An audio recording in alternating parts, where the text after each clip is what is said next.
हम लोग लगातार कहते रहें कि जो गरीब श्रमवीर जो हमारे भाई हैं, जो मज़दूर हैं, जिनका काम छूट गया, जो अपने गांव आना चाहते हैं, कई लाखों के तादाद में लोग वापस भी आए हैं, हम लोग हमेशा उनके साथ खड़े रहें, अब भी मजबूती के साथ खड़े हैं। चाहे नौजवान बेरोज़गार भाई हों, किसान हो, मज़दूर हो, गरीब हो, लगातार उनकी आवाज़ को राष्ट्रीय जनता दल ने उठाने का काम किया है और उनकी लड़ाई हमेशा से ही लड़ी है। और हम लोगों ने पहले भी कहा था कि जो केंद्र की सरकार है या बिहार सरकार है, बिहार सरकार, केंद्र की सरकार एक ही सरकार है, एनडीए की सरकार है, जिसमें बीजेपी है, जेडीयू है, एलजेपी है। और हम लोग कहते रहें कि जो हमारे श्रमवीर, जो श्रमिक भाई हैं, जो मज़दूर भाई हैं, उनके साथ जो रवैया अपनाने का काम किया गया वो दूसरी नागरिक के तौर पर जो है सरकार ने रवैया अपनाया। ऐसा लग रहा था कि वो हमारे अपने लोग हैं ही नहीं। जो रवैया सरकार ने उनके प्रति निभाने का काम किया। और आज जो चिट्ठी आई है, आज नहीं, आज तो हम लोगों ने जनता के बीच रखा है इस चिट्ठी का।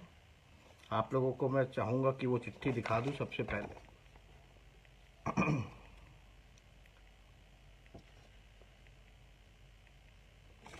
ये जो चिट्ठी है, ये बिहार पुलिस मुख्यालय द्वारा निकाला गया है।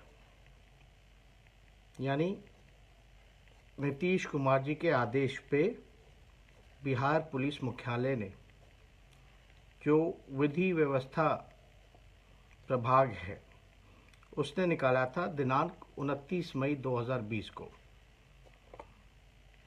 और इस चिट्ठी में साफ तौर पर लिखा है, विषय जो है बिहारी प्रवासी मजदूरों की भारी आमद के कारण गंभीर विधि व्यवस्था की समस्या होने की आशंका के संबंध में। इस चिट्ठी को मैंने प्रेस कॉन्फ्रेंस में फाड़ा था और ये फाड़ने लायक ही चिट्ठी है।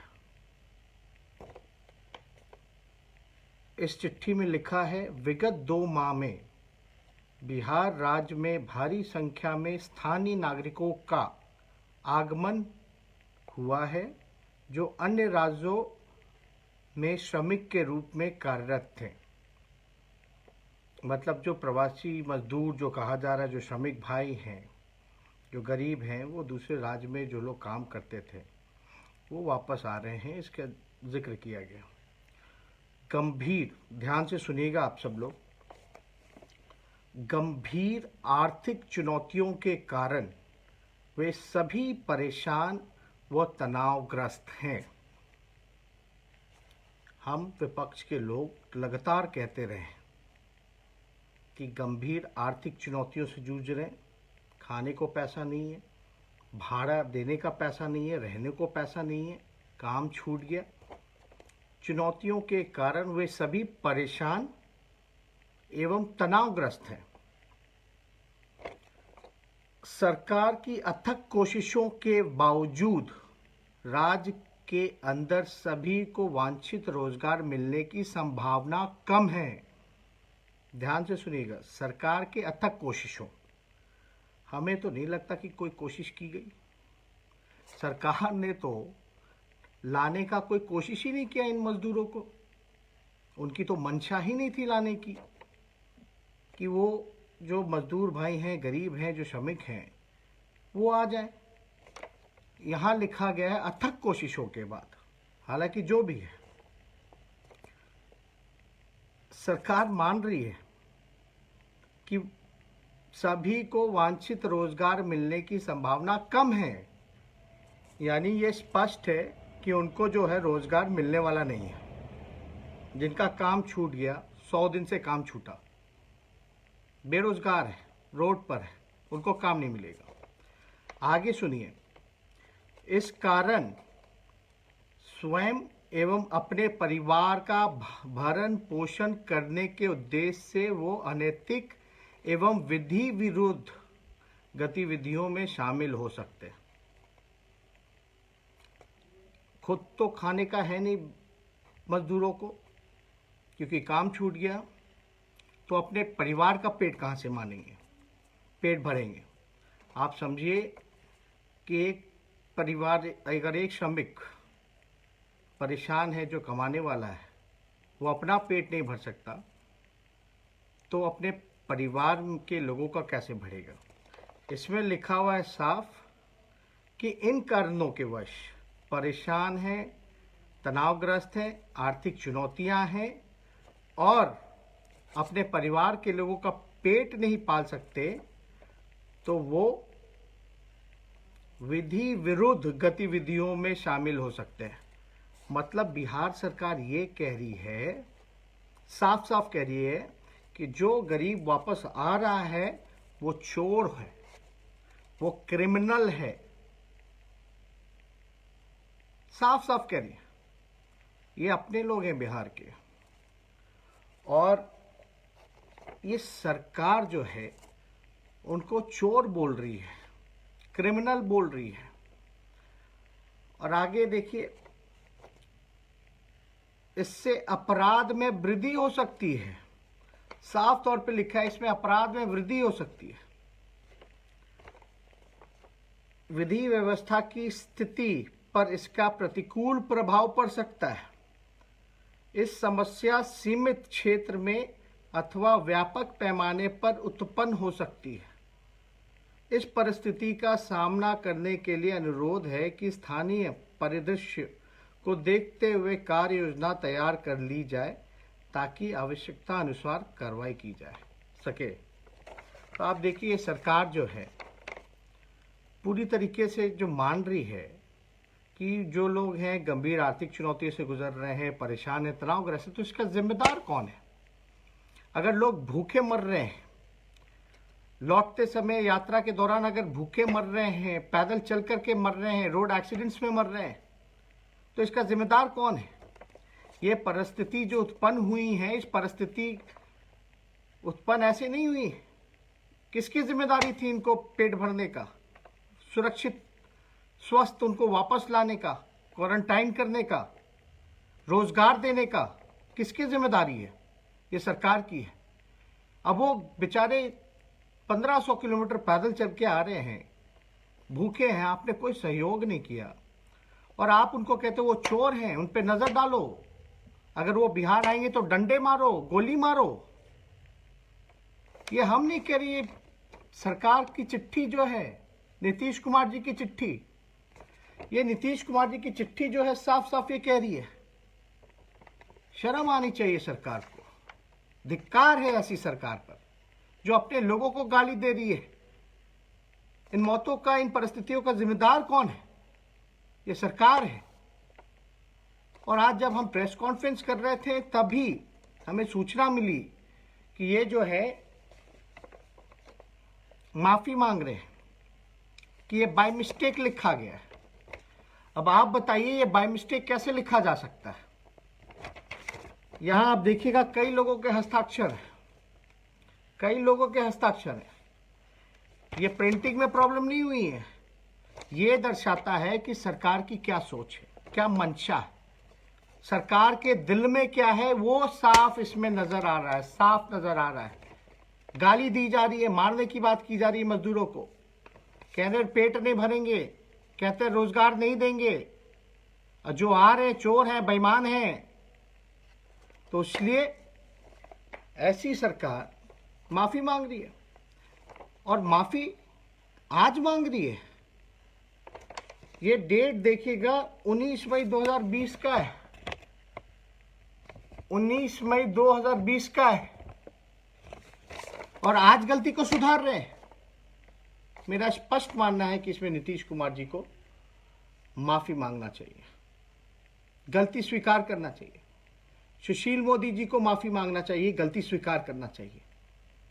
आप लोगों ने वोट देकर के ऐसी निकम्मी सरकार को बैठाया इस उम्मीद में कि पलायन रुकेगा, रोजगार होगा, कारखाने लगेंगे, इंडस्ट्री लगेगा, लेकिन ये सरकार जो है पूरा गरीबों का शोषण कर रही है, मजदूरों का शोषण कर रही है, किसानों का शोषण कर रही है, नौजवानों का शोषण कर रही है।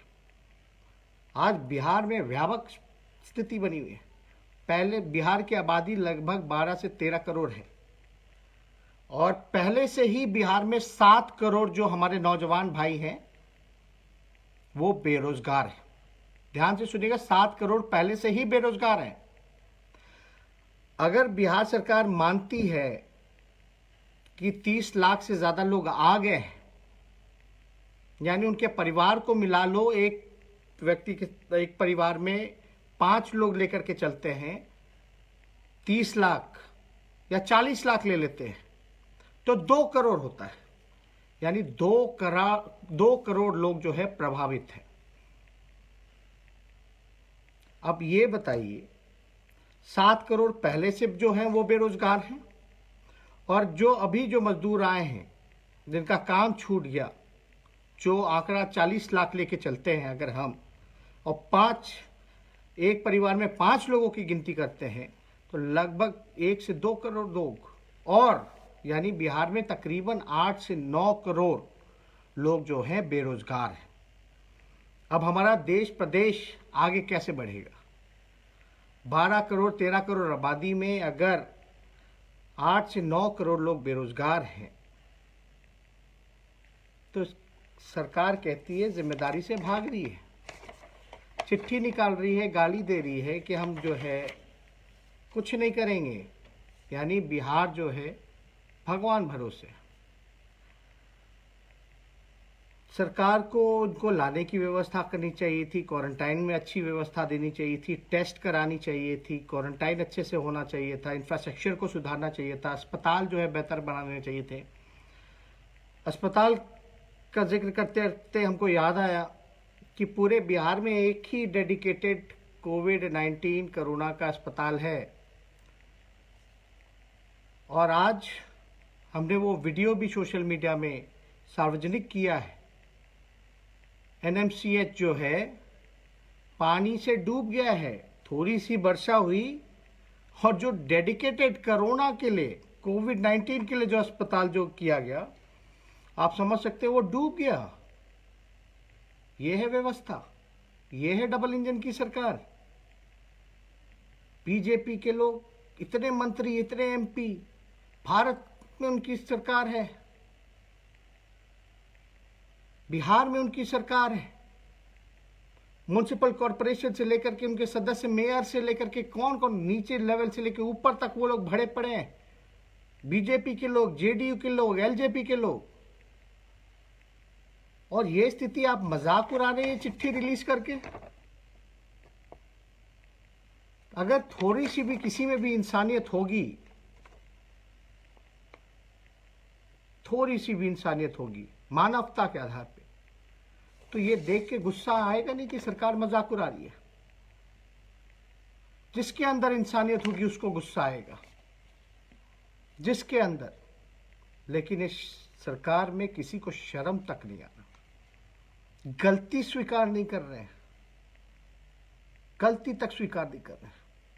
अमानवीय सरकार हो गई है, मरने के लिए छोड़ दिया है गरीबों को। गरीब मर रहा है और ये गरीबों के मौत पे जश्न मनाने जा रही है बीजेपी। अमित शाह रैली करेंगे, बड़ी रैली करेंगे अमित शाह, आप समझ सकते हैं। अमित शाह जो है वर्चुअल रैली करने जा रही है।